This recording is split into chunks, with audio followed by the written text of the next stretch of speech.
తెలుగు రాష్ట్రాల్లో అతిపెద్ద lift manufacturer lifts ట్రై.com dealership కూడా ఇవ్వబడును. ఇందిరమ్మ ఇళ్ల కోసం ఎదురు చూస్తున్న వారికి గుడ్ న్యూస్. తెలంగాణలో ఇందిరమ్మ ఇళ్ల నిర్మాణాలు ఊపందుకునే సమయం వచ్చింది. బుధవారం రాష్ట్ర బడ్జెట్లో ఈ ఆర్థిక సంవత్సరానికి ఏకంగా 12,571 కోట్లను కేటాయించింది. మధ్యలో ఆగిపోయిన డబుల్ బెడ్రూమ్ ఇళ్లకు ప్రభుత్వం నిధులు కేటాయించడంతో త్వరలోనే పేదవారికి సొంతింటి కల సాకారం కానుంది.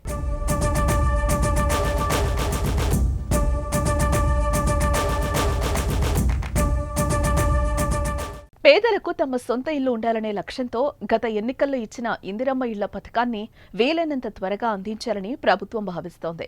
ఈ మేరకు బడ్జెట్లో గత ఏడాది కంటే భారీగా నిధులు కేటాయించింది.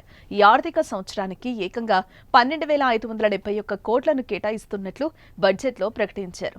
గత బడ్జెట్లో ఈ పథకానికి 8,424.06 కోట్లను కేటాయించగా ఈసారి ఆ నిధులను 4,147 కోట్లకు పెంచింది.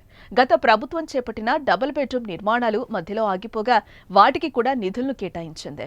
గత ప్రభుత్వం 2.36 లక్షల 2 పడక గదుల ఇళ్లను మంజూరు చేయగా వాటిలో 1,58,000 ఇళ్ల నిర్మాణాలు పూర్తి కాగా మరో 34,545 ఇళ్లు వివిధ దశల్లో ఆగిపోయాయి. ఇలా నిలిచిపోయిన ఇళ్లకు ప్రస్తుత ప్రభుత్వం 305.03 కోట్లను కేటాయించింది. ప్రస్తుత ఆర్థిక సంవత్సరంలో డబుల్ బెడ్రూమ్ ఇళ్లకు సంబంధించిన చాలా కాలనీల్లో మౌలిక సౌకర్యాలు కల్పించనున్నారు. ఇందుకోసం ప్రత్యేకంగా నిధులు కేటాయించారు.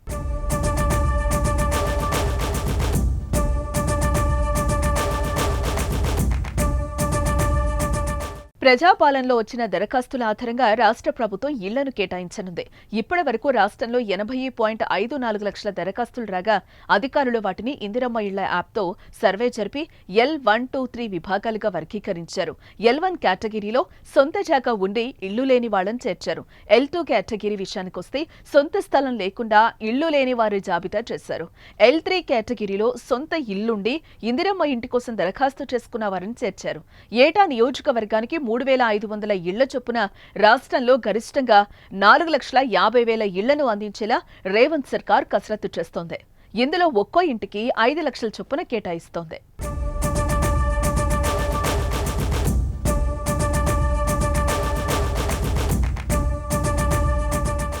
పేదలతో పాటు అల్ప ఆదాయ వర్గం, మధ్య ఆదాయ వర్గం వారికి కూడా అందుబాటులో ధరలకు ఇళ్లను నిర్మించి ఇవ్వాలని ప్రభుత్వం నిర్ణయం తీసుకుంది.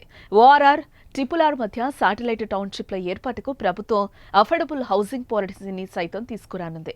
ఇప్పటికే దీనికోసం ప్రభుత్వం టెండర్లను కూడా పిలిచింది. బడ్జెట్లో దీని ప్రస్తావన ఉండడంతో ఈ ఆర్థిక ఏడాదిలో ఈ 2 వర్గాల ప్రజల ఇళ్ల నిర్మాణానికి అడుగులు పడతాయనే ఆశాభావం వ్యక్తమవుతోంది. 22,500 కోట్ల రూపాయల అంచనా వ్యయంతో ప్రతి నియోజకవర్గానికి కనీసం 3,500 చొప్పున మొత్తం 4,50,000 ఇళ్లను మంజూరు చేస్తాం. గత ప్రభుత్వం 10 ఏళ్ల పాటు నిరుపేదలకు డబుల్ బెడ్రూమ్ ఇళ్లను ఇస్తామని ఆశలు రేకెత్తించి చివరకు నిరాశా నిస్పృహలనే మిగిల్చింది. అసంపూర్తిగా నిలిచిపోయిన గృహాల్లో 34,545 నిర్మాణాలకు 305 కోట్ల 3 లక్షల రూపాయల నిధులను కేటాయించి వాటిని అందుబాటులోకి తెస్తున్నాము.